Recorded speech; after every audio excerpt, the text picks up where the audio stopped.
12 तास काम करायचं, 15 तास काम करायचं, जेवढा वेळ मी सांगाल तेवढा वेळ काम करायचं. मित्रांनो, आय टीमधला हा आहे मोठा नागडापणा. सगळ्यात मित्रांनो महत्त्वाचं म्हणजे तुम्हाला असं वाटतं पगारी जास्त आहेत लोकांना, फुल ऐशपैस जिंदगी जगतात, काय नसतं, लॅपटॉपसमोर बसून अक्षरशः 15-15, 20-20 तास कामं करतात. काय होतं त्याला, फक्त लॅपटॉपवर बसायचं आहे, काय मेहनतीचं काम करतात. परंतु मित्रांनो, याच्यामध्ये वर्क लाईफ बॅलन्स आहे का? मित्रांनो, 8 तासामध्ये जे काम करतात ना मजदूर, त्यांचं आयुष्य चांगलं आहे उलटा आय टीवाल्या लोकांपेक्षा. आय टीमधले जे लोक आहेत ना ते 15-15, 20-20 तास काम करतात. बॉसनी ज्यावेळेस फोन केला त्यावेळेस फोन उचलायचा, लॅपटॉप घेऊन कोपऱ्यामध्ये बसायचं आणि तो जो सांगेल ते कामं करून द्यायचे. तर ते काम त्याच्याकडनं झालं नाही, त्याला शिव्या खावं लागतात, ओरडा बसतो, सॅलरी कापली जाते, यांसारख्या गोष्टी होतात. मित्रांनो, आय टीचा काय टॉर्चरपणा आहे, आय टीमध्ये किती लोकांना टॉर्चर होतं, काही काही डिप्रेशनमध्ये गेलेले आहेत, अक्षरशः हॉस्पिटलाइज व्हावं लागतो, BP शुगर यांसारखे प्रॉब्लेम या लोकांना होतात. काय काय होतं या सगळ्या गोष्टी मी तुम्हाला सांगणार आहे. नमस्कार, माझं नाव आहे विकास, स्वागत आहे तुमचं खरं बोलतो मध्ये. मित्रांनो, सर्वात प्रथम मी तुम्हाला सांगू इच्छितो की आय टी सेक्टर जे आहे ते सगळ्यांना हवंसं असणारं सेक्टर आहे. मित्रांनो, इथं सगळ्यात जास्त पॅकेज देतात, पैसे एवढे देतात की लोकांना असं वाटतं की भाई ह्या सेक्टरमध्ये जाण्यातच मजा आहे काय. गव्हर्मेंट सेक्टरनंतर आय टी एक असं सेक्टर आहे ज्याच्यामध्ये लय तरुण वळत आहेत आणि याचा जो रेट आहे तो वाढत चाललेला आहे. परंतु मित्रांनो, पगारी जरी बघितलं आपण, ह्याच्यामध्ये खरी विचार करण्याची गोष्ट इथं येते. फ्रेशरला ज्यावेळेस पगार सुरू झाला होता 2003 साली जो पगार होता तोच आता 2025 साली पण भेटतो. तुम्ही MNC कंपन्यांना जर जाऊन विचारलं तर एखादा डेटाबेस इंजिनियर असेल किंवा एखादा डेव्हलपर असेल, त्याला 2003 साली जर 25-30 हजाराची सॅलरी भेटत असेल, आता ती कमी होऊन उलटं 18 ते 19 हजार अशा रेटमध्ये यांना मल्टीनॅशनल कंपन्यांमध्ये सॅलरी दिली जाते. टॅलेंट तेच आहे, काम तेच करणारे, एक जबाबदारीचं काम करणारे तो माणूस, परंतु त्याची सॅलरी जी असते फ्रेशरला अत्यंत वाईट दिली जाते.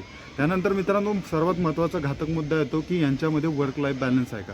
काही नाही मित्रांनो. म्हणजेच काय, जर तुम्ही 9 वाजताचं लॉग इन असेल आणि चुकून तुम्ही 10 ते 15 मिनटं लेट झाले, मित्रांनो, आरती घेऊन उभा असतो बॉस तुमची वाट बघत, अक्षरशः तुम्हाला इन्सल्ट करतो, फ्लोअरवरती तुम्हाला डायरेक्टली इन्सल्ट केलं जातं, तुम्हाला शिवीगाळ केला जातो. तुला काम नसेल करायचं, तुझ्या जागी 10 जण बसलेले आहेत भरती व्हायला, इथनं राजीनामा दे, यांसारख्या गोष्टी ऑन द स्पॉट तोंडावर बोलल्या जातात.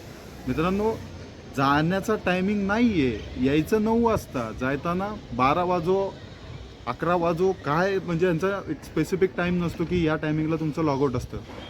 जर नियमानुसार जर 5 वाजता लॉगआउट असेल तर त्याचे 8, 9, 10 कधी वाजतील काय सांगता येत नाही. मित्रांनो, एवढंच नव्हे, 5 वाजता लॉगआउट घेऊन जर तुम्हाला भेटलं तरी घरी येऊन तुम्हाला कामं करावं लागतात. लॅपटॉप दिलेला असतो, बोजा असतो, तो घरात आणायचा, त्याच्यावरती काम करायचं दिवस रात्र. आणि मित्रांनो, अक्षरशः जिथं 10 तास भरण्याची वेळ येते तिथं 8 तास भरायची वेळ असते. 8 ते 10 तासाचा जो टाईम आहे तो भरायचं वेळ असतं, तिथं अक्षरशः आता 12-12, 15-15 तास पोरं कामं करतात. आणि पोरांना हा पर्याय पण नाही आहे, कारण मित्रांनो, ज्या प्रकारे मार्केट कंडिशन आहे आपल्या भारताची, आपल्याला जॉब भेटणं हे आता आश्चर्याची गोष्ट होणार आहे थोड्या दिवसांनी. एवढी बेरोजगारी तर आतापासूनच दिसायला चालू होती आहे. लेऑफ्सच्या नावाखाली 15-15 हजार लोकांना काढण्यात येत आहे. फक्त TCSच याच्यामध्ये नाही आहे मित्रांनो, याच्यामध्ये आणखीन मोठमोठ्या कंपन्या आहेत. इन्फोसिस असेल, विप्रो असेल, परत ॲसेंचर असेल, बाहेरनं आलेल्या ज्या इथं ऑफिसेस काढलेल्या आहेत त्या कंपन्या असतील, यांच्यामध्ये पण लेऑफ्स होते मित्रांनो. आणि सगळ्यात महत्त्वाचं बाब मित्रांनो, लेऑफ्स तर होणारच, कारण आता जे आर्टिफिशियल इंटेलिजन्स मार्केटमध्ये प्रवेश केलेला आहे त्यांनी फार धुमाकूळ माजवलेला आहे. तुम्ही कुठल्या कोडरला, कुठल्या डेव्हलपरला विचारून बघा की तू किती लाईन कोड राईट करतो.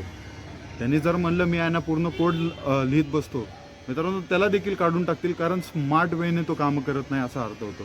जो कोड लिहायला फक्त 2 सेकंदाचा वेळ लागतो, तो एडिट करून लगेच पोस्ट करता येतो, तोच कोडसाठी आता जर एखादा कोर डेव्हलपर असेल किंवा अपडेटेड डेव्हलपर नसेल, तो मदत घेत नाही नवीन नवीन टूलची, या गोष्टींमुळं देखील त्याला काढण्यात येतं. कारण मित्रांनो, टाईम या टाईमचा जो महत्त्व आहे हे आय टी सेक्टरमध्ये ते खूप डेंजरस आहे.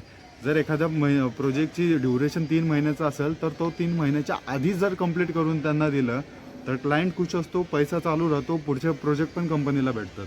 परंतु जर थोडा डिले झाला आणि आर्टिफिशियल इंटेलिजन्सच्या युगामध्ये जर डिले झाला तर ते प्रोजेक्ट कंपनीकडनं निघून जातात, कंपनी त्यांच्यासोबत बिझनेस ठेवत नाही. त्यामुळेच या सर्व गोष्टींमुळेच मित्रांनो, अक्षरशः आय टी सेक्टरवरती ताण असतो, कंपन्यांवरती जास्त ताण असतो. मित्रांनो, आणि त्यामुळंच आपल्या भारतामधले जे कॉर्पोरेट लॉ आहेत ते अक्षरशः गू आहेत, काहीच नाही.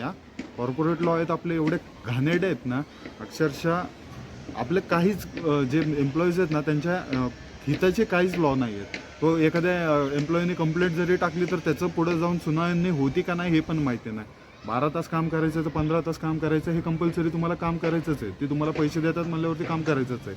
आजपर्यंत एकही कॉर्पोरेट केस ऐकली नसेल कुणी. बाहेरच्या कंट्रीमध्ये इश्यू करतात, म्हणजेच काय, एखादं एम्प्लॉईला 2 ते 3 तास जरी थांबवून ठेवलं, एक अर्धा तास जरी ऑफिसमध्ये थांबवून ठेवलं तर अक्षरशः त्या समोरच्या कंपनीवरती केस इश्यू होतं आणि त्या माणसाला हॅरेस केलं म्हणून त्याला पैसे पे करावं लागतात त्या कंपनीला. ते इश्यू करणं याला म्हणतात मित्रांनो. 5च्या नंतर बाहेरच्या कंट्रीजच्या ऑफिसमध्ये तुम्हाला काळं कुत्रं दिसणार नाही, पण आपल्या इथं त्याला काही काही लोक हाबडे म्हणतात.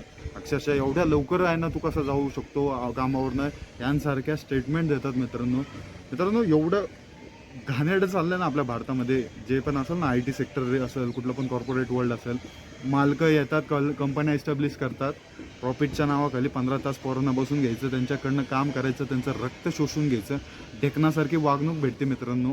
एवढा वेळ ते पोरं कामं करत असतात, तिथं तर काम करायचं, घरी जाऊन परत काम करायचं, आणि जर नाही केलं तर तू का नाही केलं. आणि मित्रांनो सगळ्यात महत्त्वाची गोष्ट म्हणजे याच्यामध्ये सुट्टीचं पण असतं. जर बॉसकडे तुम्ही सुट्टी मागायला गेला तर तो अक्षरशः तुम्हाला अशा घाण नजरेनं बघतो की तुम्ही त्याची किडनी चोरून घेतली असेल का, तुमच्या बायकोला, त्या बॉसच्या बायकोला पळून न्यायचं तुम्ही विचारलं का, यांसारखे रिॲक्शन यांचे असतात.